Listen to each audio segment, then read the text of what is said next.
Assalamualaikum warahmatullahi wabarakatuh. Alhamdulillah, wassalatu wassalamu ala rasulillah alladzi la nabiyya ba'dah. Saudara-saudara generasi milenial, mahasiswa milenial, beberapa hari kita dakwah Islam transitif terhenti. Alhamdulillah, insyaallah semoga mulai hari ini dapat kita sambungkan kembali. Sekarang saya sedang berada di daerah setelah Simbahe menuju daerah Brastagi, Sumatera Utara. Nah, sebagaimana yang telah kita sampaikan dalam episode yang lalu adalah tentang ilmu filsafat sebagai ilmu pendukung Islam transitif, ilmu pendukung kedua. Nah, tentu saja filsafat yang dalam hal ini yang kita kembangkan adalah saya sebut dengan filsafat milenial yang tidak hanya terbatas pada persoalan olah fikir, tetapi juga di sini adalah olah zikir yang berujung pada realisasi daripada ide-ide pemikiran itu yang berbentuk temuan-temuan yang lahir dalam bentuk produksi atau produktivitas. Ini juga biasa mungkin disebut dengan filsafat praktis.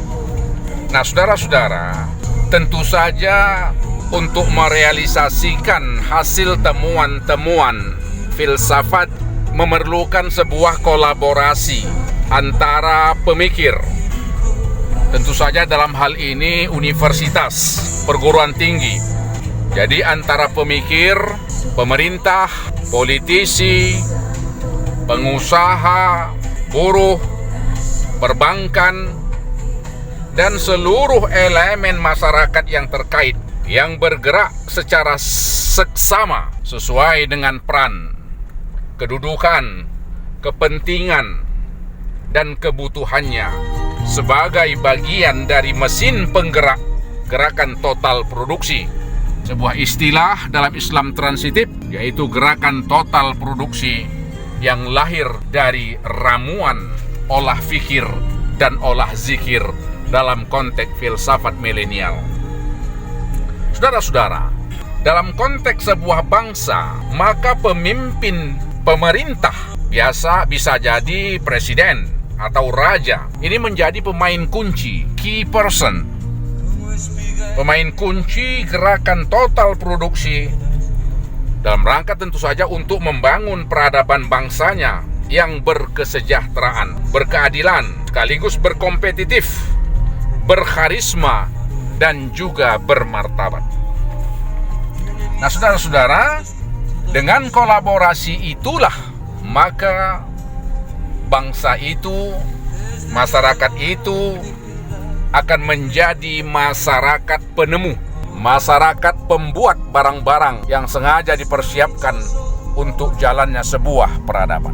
Nah, saudara-saudara sekalian, sebelum lebih jauh kita mengkaji, menjelaskan lagi tentang filsafat ini, dalam konteks filsafat milenial, saya ingin menjelaskan sedikit mengapa pendekatan filsafat dalam kajian Islam transitif saya sebut dengan istilah filsafat milenial yang dengan model pemikiran digitalisentris. Sebelum itu saya akan jelaskan terlebih dahulu saudara-saudara yang terkait dengan fase-fase pemikiran. Karena ini penting, karena kita sudah memasuki era baru di mana saya sebut era pemikiran digitalisentris. Saudara-saudara, para pengkaji filsafat mengatakan bahwa fase pemikiran dalam filsafat atau dalam kajian filsafat telah memasuki 4 fase. Artinya fase pemikiran filsafat. Pertama mereka sebut dengan fase pemikiran kosmosentris, yaitu pemikiran ataupun fase pemikiran filsafat yang menjadikan alam sebagai objek pemikiran dan diskursus yang menjadi sentral dalam filsafat. Ini berlangsung cukup lama, yaitu sejak zaman Yunani kuno hingga memasuki abad pertengahan. Saudara-saudara, Tentu saja di fase ini alam begitu memiliki kekuatan yang sangat dahsyat. Disitulah lahir ide-ide apakah animisme, dinamisme, dan lain-lain. Artinya manusia mempunyai ketergantungan yang sangat luar biasa dengan kekuatan alam. Nah, ini juga dalam ilmu agama ataupun sejarah-sejarah agama, ketergantungan begitu kuat manusia terhadap alam ini menjadi sebuah alasan mengapa orang beragama atau yakin kepada kekuatan gaib. Dalam hal ini adalah Tuhan.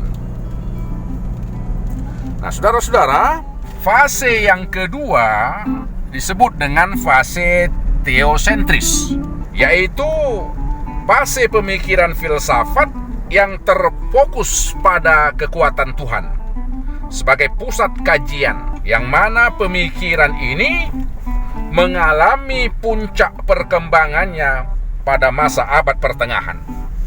Artinya kekuatan Tuhan, eksistensi Tuhan, sifat-sifat Tuhan dalam konteks menciptakan, merekayasa, dan mengatur seluruh pusat kehidupan ini telah menjadi ataupun telah masuk dalam ranah pemikiran manusia sebagai sebuah kajian yang mendalam, dan sekaligus manusia tunduk dan tidak dapat terlepas dari kekuatan Tuhan.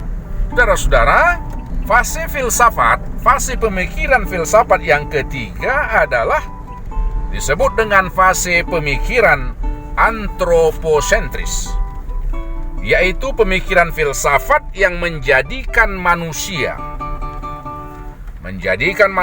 dengan segala kemampuan akal dan pikirannya sebagai objek utama, yang mana pemikiran itu berkembang. Pemikiran antroposentris ini artinya manusia mulai mengagumi dan memaksimalkan akal pikiran itu. Ini berkembang sejak memasuki abad modern, terutama setelah ditandai dengan lahirnya Renaissance di Eropa. Walaupun sesungguhnya saudara-saudara, jauh sebelum itu kalau kita kaji filsafat Islam, ya puncak pemikiran akal itu juga sesungguhnya sudah ada sejak masa Yunani kuno sudah ada sesungguhnya, dan kemudian berkembang dalam filsafat Islam. Namun saudara-saudara, karena kita mengkaji filsafat lebih banyak dalam konteks filsafat barat, maka perkembangan filsafat timur, dalam hal ini Islam misalnya, selalu saja sepertinya termarginalkan. Oleh karena itu, Islam transitif dengan gerakan total produksi maksimalitas kedua akal insaniah dan akal ilahiyah, mencoba untuk kembali mengangkat tabir kekaburan daripada peran-peran yang dimainkan oleh filsafat Islam dalam hal ini. Tentu saja saudara-saudara, akal dalam konteks kajian Islam, dalam pemikiran Islam, wahyu sendiri menempatkan akal itu pada posisi yang amat sangat terhormat dan amat sangat berperan, sekaligus menentukan kebahagiaan di dunia dan kebahagiaan di akhirat setelah iman dan amal soleh yang telah diperintahkan sebagaimana di dalam Al-Quranul Karim. Saudara-saudara, yang terakhir, fase yang keempat adalah fase pemikiran logosentris, di mana bahasa menjadi pusat perhatian pemikiran filsafat. Nah, fase pemikiran logosentris ini berkembang setelah abad modern hingga memasuki abad ke-20, dan sepertinya terus berkembang hingga di akhir abad ke-20. Nah, saudara-saudara, di awal abad ke-21 ini saya melihat bahwa ketergantungan manusia hari ini telah memasuki suatu fase baru, yaitu fase digital. Dalam praktek kehidupan, kita melihat bagaimana ketergantungan daripada katakanlah kita hari ini, bagaimana ketergantungan kita begitu kuat dengan alat-alat teknologi digital itu. Sepertinya seandainya alat-alat digital itu, ini sebagai contoh, ketika alat-alat digital itu tertinggal dari kehidupan, dari aktivitas sehari-hari, sepertinya separuh nyawa sudah tidak berfungsi, seakan-akan seperti itu. Oleh karena itu, Islam transitif mengklaim bahwa hari ini kita telah memasuki fase pemikiran filsafat yang kelima, yang saya sebut dengan fase filsafat ataupun pemikiran filsafat digitalisentris. Oleh karena itu, saudara-saudara, kita tidak dapat menghindarkan diri daripada perkembangan teknologi, termasuk teknologi digital.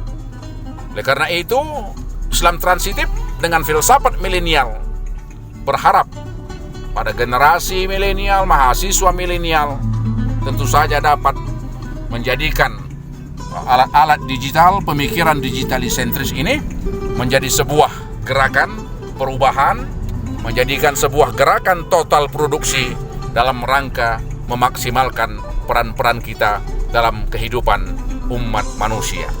Demikian saudara-saudara untuk episode ini. InsyaAllah nanti kita sambung lagi dalam episode yang ke-49. Demikian. Wassalamualaikum warahmatullahi wabarakatuh. Salam transitif.